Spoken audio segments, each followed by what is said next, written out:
John Eccleshame for Boating New Zealand magazine. Today we're aboard the Sealine 390C, the sedan version. It's a Bill Dixon design. Bill Dixon's known for his light, bright interiors, and this boat has got that in spades. So this is the Sealine's Helm station. It's got the factory electronics package. It's all Ray Marine.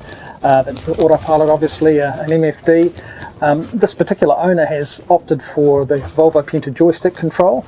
Now this vessel's got 380 horsepower D6 engines with stern drives, and with this joystick control you've got control that's almost as good as IPS. It's quite amazing. Wonderful power steering on this boat. You can steer it with one finger if you want to. Very responsive actually underway. It's a boat that's certainly good for mid 30 knots, and very responsive to the helm. It rides quite well too. It carries the beam a long way forward, but it certainly isn't hard riding in any sense, and we've had a little bit of slop to deal with today, and it's handled it very nicely indeed. Dry as well.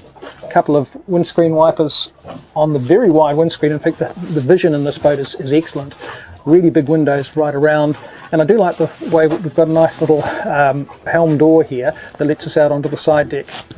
This cabin is offset to port, so on the starboard side the side deck's just that bit wider than it is on the port side. Makes it easier to get up onto the bow. For the helmless person can just get on out, go up forward or go aft, whichever way they need to go. Great when you come into the dock and need to tie up. So talk about brightness, and it's really evident here in the saloon. It's such a light space and bright space, and that's because of the sunroofs. You've actually got a double sunroof, if you like, and the front one is electrically operated. That slides back to open it up to the air, which is a nice touch and something that I think you'd take advantage of a lot. I also love these really deep side windows. It's great for looking out of. You've got panoramic views right around, so it makes this a really pleasant space to sit in. This L-shaped settee is quite comfortable.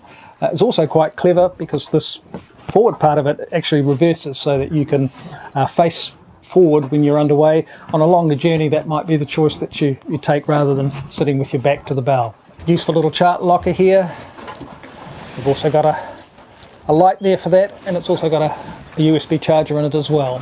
So the saloon has a relatively simple layout, but it's very practical, and this is epitomised by this galley here. It's plenty of working space when you're not actually cooking or when you're preparing food prior to actually heating anything. When it's time to get down to it, we've got a fully functional galley space underneath here. Nice little folding faucet. You've got a double sink there, which is nice on a boat like this. Double burner gas stove and a gas oven underneath. Refrigerator under the bench as well. So yeah, a good combination of space and utility. So with this bifold door and this awning window, you've got really good flow from the saloon out into the cockpit. It's a very social space actually. Nice big cockpit table here. This can lower or raise. It does that electrically, so easy to do. There's no effort towards it.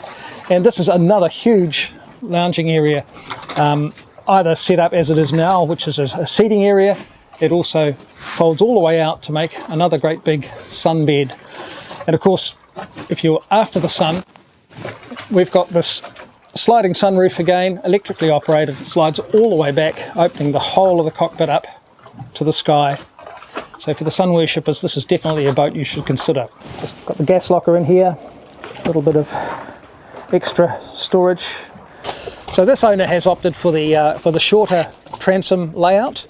That allows this boat to fit into a 12-metre berth. The stainless work here is something that has been done here in New Zealand by the agents. Windcraft takes care of that kind of thing. This will accept a little bait board.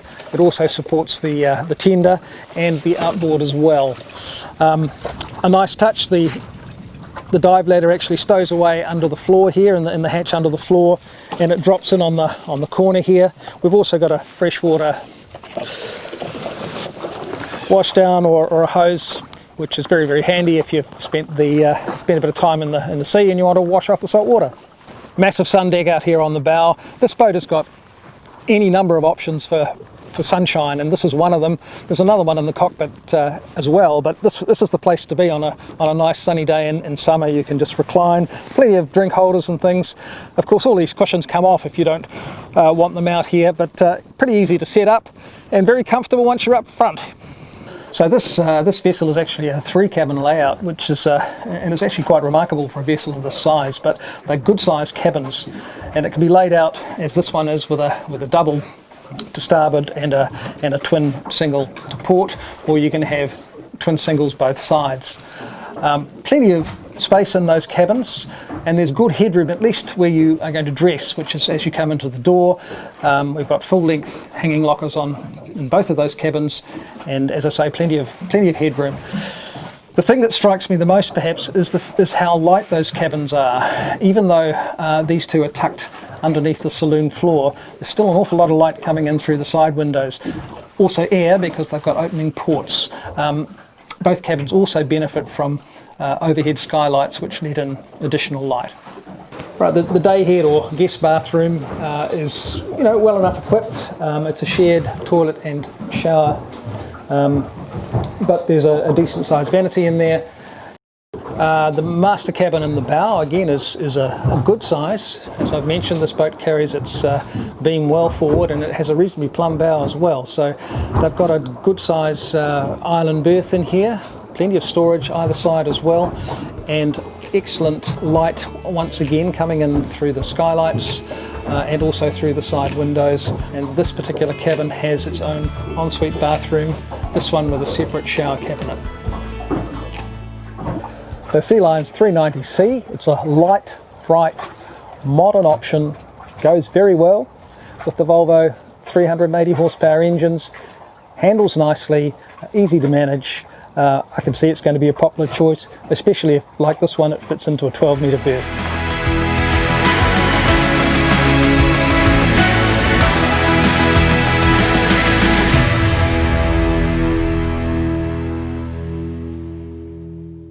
John Acklesome from Boating New Zealand.